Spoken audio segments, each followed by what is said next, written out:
today we are analyzing Nifty 50 on 17th of March on 15 minute chart time frame. तो आज हम जैसा देख सकते हैं कि जो मार्केट ओपन होता है 17 तारीख को, जो कि एक हल्की सी बेरिश टाइप की कैंडल बनाता है पहले 15 मिनट के अंदर में। ओपनिंग होती है 23,493 पे और वही 15 मिनट का ही उसके बाद डाउनवर्ड आता है 23,347 तक। फिर उसके बाद नेक्स्ट जो कैंडल बनती है वो अपसाइड के लिए बनती है 10:30 बजे 10:15 करीब अपना हाई बनाता है 23,576 पे, ठीक है, जो कि समवेयर इस वाली कैंडल पे यहाँ की पीक पे होता है, ठीक है, 23,578-73। उसके बाद फिर से डाउनवर्ड आता है और इस वाले कैंडल पे 11:30 बजे करीब लो बनाता है 23,355 का। और इसके बाद फिर मार्केट एक लगातार रैली देता है और अपने डे एंड के आसपास पहुंचता है 23,656 पे और वहां से हल्की सी 100 पॉइंट की गिरावट के बाद तो ये अपना मार्केट जो अपना क्लोज होती है 23,558। 23,500 एक रेजिस्टेंस की तरह ले सकते हैं, बट मैं आपको डेली कैंडल के ऊपर दिखाना चाहता हूँ कि यहाँ पे अब क्या देखने को मिलता है। तो जैसे कि मैं आपको बता रहा था, मार्केट अपने चैलेंज के अंदर में ट्रेड करती है। तो अगर आप हम देखें तो मार्केट अपने इस वाली ये जो चैनल है इसको ब्रेक करके ये नीचे वाले सपोर्ट के लिए आ गई थी, ठीक है। तो अब देखें तो मार्केट के अंदर जो यहाँ पे दिखता है एक ही जस्ट अभी इसके ऊपर क्लोज हुई है ये। अब ये मार्केट कल अगर यहाँ पे 24,000 के अंदर एंटर कर गई, 24,000 के अंदर मीन इस वीक के अंदर, जैसे ये वेडनेसडे का दिन है अपने पास और थर्सडे और फ्राइडे, इन 3 दिन में रैली देके अगर मार्केट 24,000 के लेवल के अंदर एंट्री कर जाती है तो ये काफ़ी अच्छा है। ये 500 पॉइंट की जो भी रैली है 23,000 से लेके अब तक की, इसे एक तरीके से इस तरीके से समझ सकते हैं कि अगर कोई बॉल को ऊपर से छोड़ता है तो जब वो नीचे टकराने के बाद हल्का सा उछल जाती है, तो ये कुछ उसी तरीके एक तरीके डेड कैट बाउंस बोला जाता है, डेड कैट बाउंस। तो उसी के ऊपर एक दो और ग्रीन कैंडल अगर बनती है और मार्केट 24,000 तक जाती है तो ये कुछ बनता है। क्योंकि जैसे मैंने आपको बोला था कि है ना, वॉर जैसी सिचुएशन के अंदर मार्केट 8 से 10% ही करेक्ट करती है, बट इसमें 12% कर गई थी। तो जो अपना 24,000 के बाद जो करेक्शन हुआ था ना वो एक तरीके का फेयर दिलाने की कोशिश थी। और क्रूड के ऊपर सबसे इम्पोर्टेंट नज़र रखने के लिए, अगर क्रूड जैसे अभी मैंने क्रूड का ब्रेंट क्रूड का प्राइस अभी चेक किया, वो $103 के आसपास आ रहा है, जिसमें वो कभी 102 तक भी जा रहा है और कल तो वो 100 के आसपास भी गया था, बट 100 ब्रेक कर जाएगा ना तो काफ़ी इंटरेस्टिंग है। तो ये हमें देखने के लिए मैं तो आप लोगों से कुछ स्ट्रॉन्ग चार्ट्स को डिस्कस करता हूँ। तो जिसमें सबसे पहला है वो है आइडिया फोर्स टेक्नोलॉजी करके है। ये स्टॉक मैंने आप लोगों से पहले भी डिस्कस किया था, ठीक है। तो मैं आपको बताता हूँ कि मैंने कब डिस्कस किया होगा।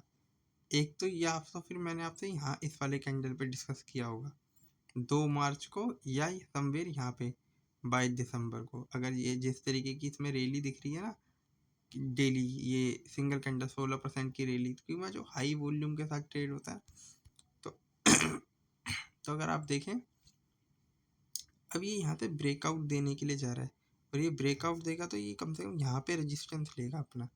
तो 528 तक के लेवल इसमें आपको थोड़े टाइम के अंदर आते हुए दिख सकते हैं काफ़ी आसानी से। तो इस कैंडल को अगर आप देखें तो आज 12% से ज़्यादा की रैली थी, 12% पे तो ये अपना क्लोज हुआ है आज के दिन।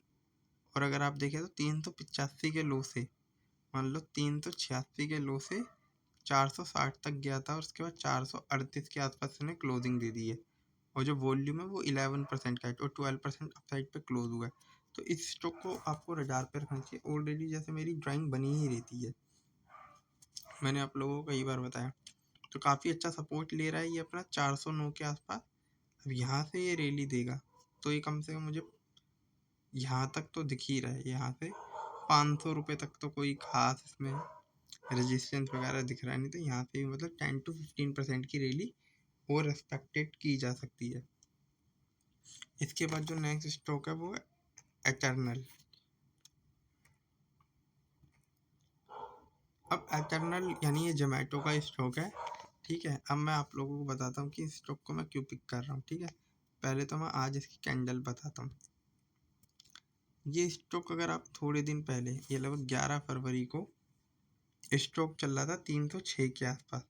आज गिरते गिरते ये आपको अभी इसने लो बनाया है 13 तारीख को ही 214 का। आज ये 5% की अच्छी रैली दे रहा है, 2-3 दिन से अच्छा एक्यूमुलेट हो रहा है 3% और यहाँ पे 5%। क्यों? क्योंकि एलपीजी की शॉर्टेज थी और वो जो लगभग अब सोच सी होती हुई दिख रही है कि हाँ, जो स्टेट ऑफ हार्मूज है वहाँ से इंडियन शिप ईजिली मतलब पास किए जा सकते हैं। जैसे कि 2 शिप आ भी चुके हैं या आ रहे हैं। तो अब यहाँ से इस स्टॉक को देखते हैं ना, तो जैसे इस स्टॉक को देखें तो आज 5% की रैली है, मतलब 2 दिन के अंदर 8 से 9% रैली दे चुका है। और इस स्टॉक के अंदर मतलब मे बी यहाँ से और अपसाइड आ जाए और 250 तक भी निकल जाए तो कोई बड़ी बात नहीं है। अब मैं इसको स्टॉक को है ना आपको इसके हाई से बताता हूँ। हाई से क्या, 352 से भी अगर मैं पिक करूँ तो आज की डेट में स्टॉक 33% गिर चुका है। अच्छे डिस्काउंट पे अवेलेबल है, क्वालिटी लग रही है और इसको 300 रुपये तक ट्रेड किया जा सकता है। तो जैसे ही इसके रिजल्ट अच्छे आते हैं, और इसके अंदर जो ब्लिंकिट का बिजनेस है वो अपने आप में $1 मिलियन टाइप का बिजनेस है, वो बहुत पैसे इनको जनरेट करके दे सकता है। तो इस स्टॉक पे आपके रजा है क्योंकि वैल्यूएशन थोड़ी हाई है, तो इस चीज़ को ध्यान में रखें। और जो नेक्स्ट चीज़ मैं आप लोगों से डिस्कस करना चाहता हूँ वो है चेन्नई पेट्रोलियम कॉरपोरेशन। अगर आप इस स्टॉक को भी अगर आप देखें तो ये स्टॉक को अगर मैं आप लोगों से बताऊं तो एक तो एक cup with handle pattern type का बना रहा है, ठीक है। चलो मैं पहले इसका है डेली वीक पे आज क्या दिख रहा है वो देखता हूँ। इसका प्राइस एक्शन देखिए, यहाँ पे वॉल्यूम बढ़ा 6 मिलियन के साथ और आज भी 7% की रैली और कल से ज़्यादा बाइंग आई है। तो हम इस स्टॉक में देख सकते हैं कि स्टॉक 1967 के लेवल से 1077 के हाई तक गया था। 7% की अपसाइड है और ऑलमोस्ट 10 मिलियन शेयर्स की बाइंग एंड सेलिंग है जिसके अंदर। तो इस स्टॉक को मैं दिखाऊं तो इस स्टॉक में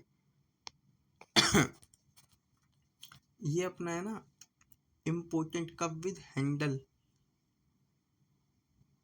का पैटर्न कंप्लीट कर चुका है और इसमें एक अपसाइड आ सकती है। देखिए कप और ये इसका हैंडल। तो जो इसका पहला टारगेट मुझे लगता है ना वो ऑलमोस्ट इसके ऊपर 150 पॉइंट और प्लस होना चाहिए, मतलब 980 के ऊपर 150 पॉइंट और ऐड कर लीजिए। तो कुछ इस तरीके का लगता है, तो मतलब ये यहाँ से 1200 तक जा सकता है।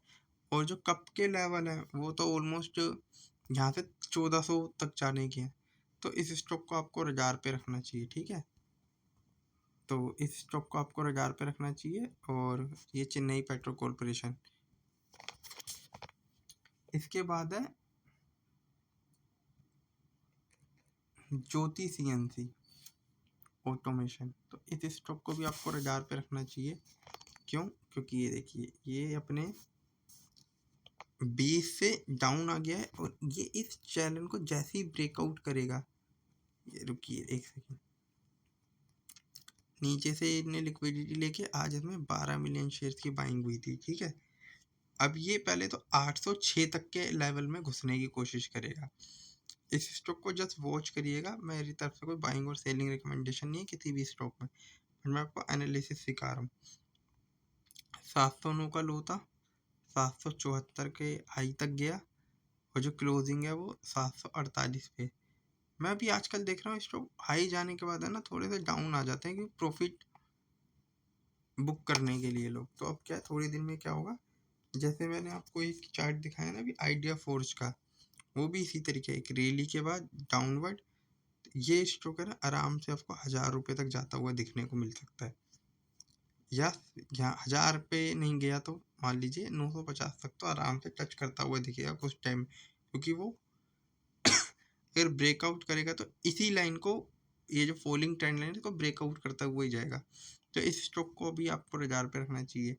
और जैसे कि मैं कहता हूँ कि स्टॉक की प्राइस अपसाइड जा रही है और वॉल्यूम अच्छी है, तो इस स्टॉक को कभी अवॉइड नहीं करना चाहिए।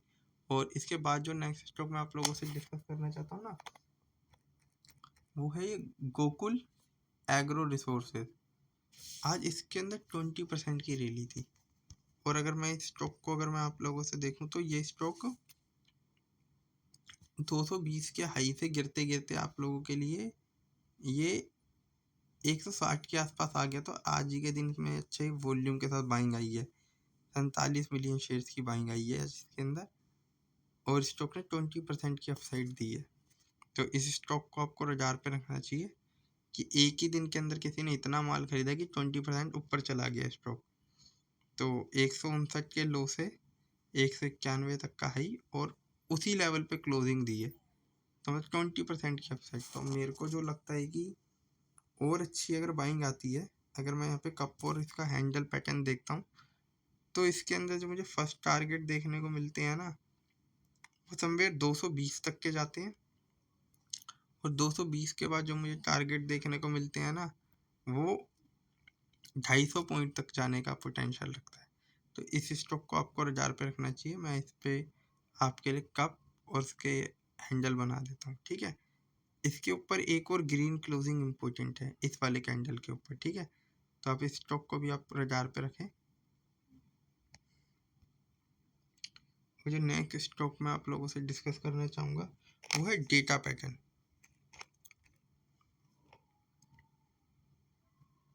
अगर ये डेटा पैटर्न के स्टॉक को अगर आप एनालाइज करें, तो जैसे कि इसके अंदर देखें तो एक काफ़ी सुंदर सा एक कप पैटर्न बना हुआ है, और ये मे भी यहाँ से एक आप लोगों के लिए ये यहाँ से जैसे रैली देगा ना, जैसे यहाँ पे भी रैली दे रहा था, बट ये थोड़े दिन वॉर के चक्कर में डाउन साइड आ गया। आज 6% की अपसाइड पे था, 3329 तक के हाई के लिए गया था 3100 के लेवल के लो से। तो मतलब ये स्टॉक आपको पहले तो 3500 तक जाता हुआ दिखेगा ही, 3500 के बाद इसका कप और इसका हैंडल बनेगा, और जो काफ़ी सुंदर सा लगेगा कुछ इस तरीके। अगर ये आपको देखो तो पहले ये डब्लू सा बनाता हुआ जा रहा है, ठीक है। और ये इसका एक पूरा कप भी है अगर आप देखें तो इसके अंदर जो पोटेंशियल मुझे लगता है, तो यहाँ से 4500 तक के लेवल भी है, बट उन लेवल में आने में थोड़ा टाइम लगेगा। तो गाइज जो भी स्टॉक मैंने आप लोगों से डिस्कस करे हैं, जो भी मेरी निफ्टी फिफ्टी की एनालिसिस है, ओनली फॉर स्टडी पर्पज है, किसी भी तरह की बाइंग और सेलिंग रिकमेंडेशन नहीं है, because I am not a सेवी एनालिस्ट। और आपको मेरी स्टडी या मेरा स्टॉक आपसे आपको बेनिफिट हो रहा है तो लाइक करें, शेयर करें। Thank you for watching. Okay bye.